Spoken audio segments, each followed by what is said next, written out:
Previously, we discussed attributes. Attributes are carried by objects. For example, I have a primitive cube here in the scene, and if that's selected, which it is in this case, I can go to the attribute editor and look at various attributes. For example, the first tab has transformation attributes like translate, rotate, and scale. Now, in reality, each one of these tabs is a separate node.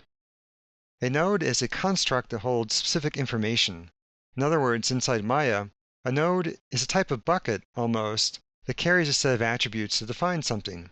Now, it's a little abstract to look at nodes here in the attribute editor, so another way to look at the nodes is to go into the hypergraph or the outliner windows. So I'll close this for now. And we'll start with the hypergraph. If you go up to the window menu and go down the hypergraph hierarchy, you'll bring up the hypergraph in the hierarchy mode. So I'll click on that, and the window pops up. Now, this is a separate window. You can drag this window wherever you want. You can also resize it by going down to the bottom left, clicking and dragging.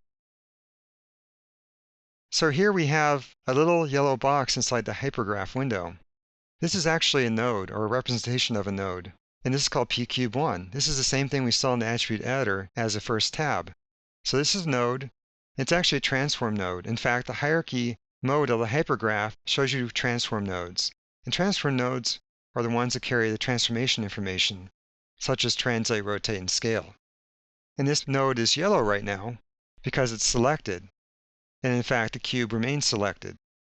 If I deselect the cube, you'll see that the node inside the hypergraph is no longer yellow. So you can select either in the viewport by clicking on the object or selecting inside the hypergraph itself. I can click right on that node square. Now, if you have more than one object, you'll see more than one node and more than one node square inside the hypergraph. So if I go ahead and create a few more primitives, I'll go up to Create, and we'll try some polygon primitives. I'll create a sphere, click Drag, and maybe I'll create another polygon primitive, maybe a plane, and click Drag.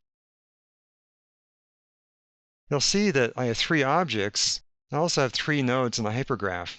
Now, if your view is not complete in the hypergraph, you can use your camera keys to move around. For instance, Alt, middle mouse button inside the hypergraph allows you to scroll. You can also dolly by doing Alt, right mouse key.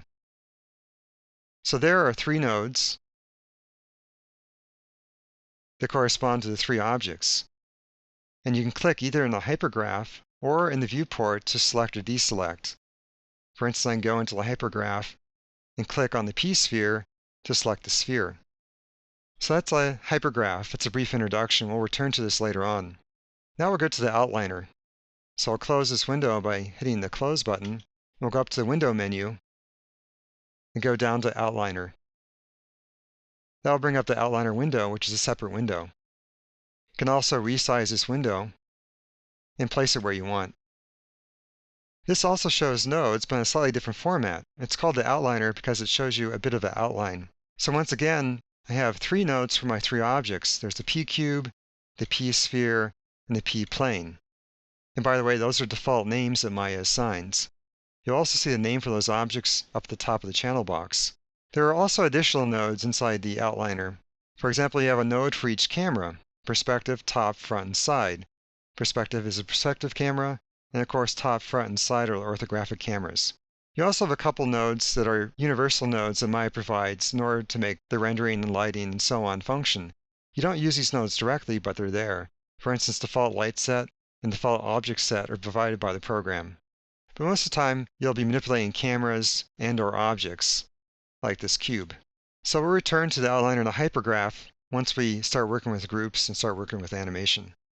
For now, I'll go ahead and close this window.